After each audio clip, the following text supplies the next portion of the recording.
Good afternoon. This is Paul Harris for Kitco News at the BMO Global Metals and Mining Conference. I'm joined this afternoon by Paul Benson, President and CEO of SSR Mining. Good afternoon, Paul. Good afternoon. The gold price has been on a tear the last week or so. It must be good as a precious metals producer to finally be able to get some good margins, some fat margins. How important is it for companies, gold producers, to have some time with good margins? I think we all enjoy it. I think it's certainly a relief for quite a few companies, but from our perspective, we've been generating cash for the last 4 or 5 years and adding cash to the balance sheet. Obviously what it does, it expands margins. The risk for the industry is that then takes the pressure off to a certain degree. So I think management teams have to be cognizant of that and make sure that you don't allow that to occur. And so really important for us to make sure we focus on margins and see margin expansion. Prices going up, you actually want to see the margins now expand rather than what's happened in the past where costs tend to rise as the prices go up. So that's maintaining the capital discipline as well? Absolutely. Okay. We've just been through the results season, and a lot of precious metals companies have been announcing dividends for the first time. A lot have been increasing their dividends. So returns to shareholders seems to be a growing theme.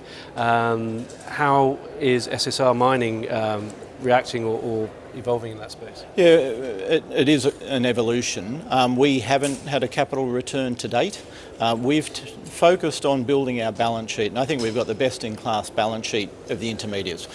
At the end of the financial year, we had $504 million US in cash. The debt is via a convertible note. So we've been wanting to do that. We've seen cash as very much a strategic asset. So in this environment, the TSX isn't working efficiently for smaller companies. By having the cash balance we have, we can enter conversations with anyone, whether it be a major looking at divesting a mine, down to a junior who's looking for exploration funding. So rather than give it all back to shareholders and then have no competitive advantage, we've focused on building up that cash balance.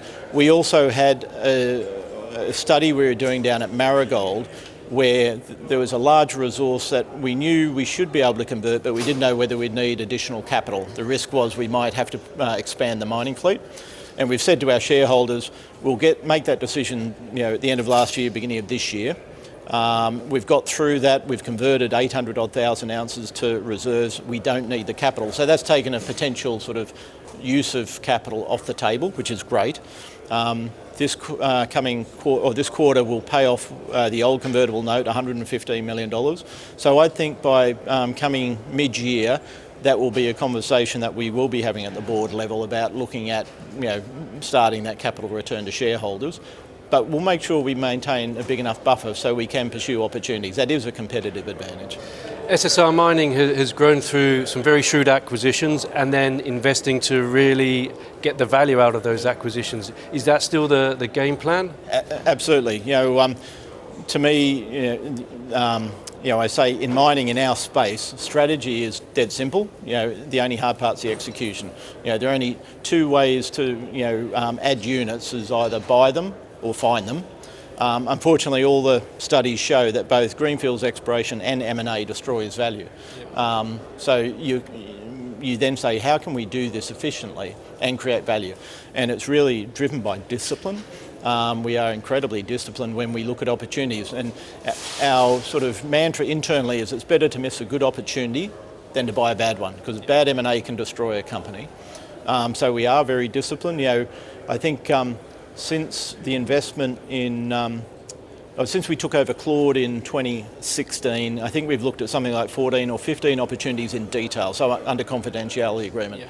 And the only two that we moved forward on was the investment in Silvercrest and the acquisition of Trenton Canyon, the block south of Marigold. Everything else we said no to because we couldn't see value for our shareholders. So we're not going to buy something just to increase production at the headline level. There has to be value for our shareholders. We may have missed an opportunity. We may have said no, and obviously with rising gold price, in hindsight, it may have been a good decision to say yes. But again, the risk-reward balance we have to focus on. It was the right decision at the time. Yeah. ESG is becoming an increasingly important topic of conversation, increasingly prominent aspect in results statements and reporting. How is SSR Mining embracing that, and how are you looking to bring that or have that as a more important part of your business? Yeah, I'm very pleased to say, we're not late to the party. We've been focused on that for a long time. And if you look back through our presentations, go back 2 or 3 years, we've had slides in there on that aspect of the business. And we've had quite a few of the big fund managers say we're the only company in the intermediate space that ever looked at it. ISS, the proxy advisors, one of the rating agencies, they score 1 to 10. 1 is best, 10 is not. We now are in 1 for S and G, so social and governance. We score a 1, best in industry performance. And if you look in our presentation, it's at the front of the presentation, it's not hidden at the appendix, but we add the 3 up, and we are the equal second out of the peer group that we consider ourselves to be part of. So yeah, something we've been doing for a long time. We totally believe in it, we understand it, and we'll continue to get better at it. Okay, so what would you say is your real strategic focus for this year, and what do you hope to deliver this year? Really delivering on what we say we're going to do. So again, I think we are unique in our peer group. We have met or exceeded both production guidance and cost guidance for 8 consecutive years. No one else in our peer group can say that. And that's important. So delivering on guidance is sort of number 1. 2 is continue to grow the resource base. At both CB and Marigold, we've continued to offset depletion. Our discovery costs at Marigold are under $20 an ounce, at CB under $30 an ounce. And this year will be record exploration expenditure across the 2 assets. We're spending $12 million US at both Marigold and at CB. And the aim is to continue to grow the resource base and then convert resource to reserves. And then continue to look for new opportunities with that caveat of we'll be disciplined on how we do it. Excellent. Well, I wish you all success. Thank you very much, Paul. Thanks very much for having me. And thank you for watching. Stay tuned to kitco.com for more from the BMO Global Metals and Mining Conference.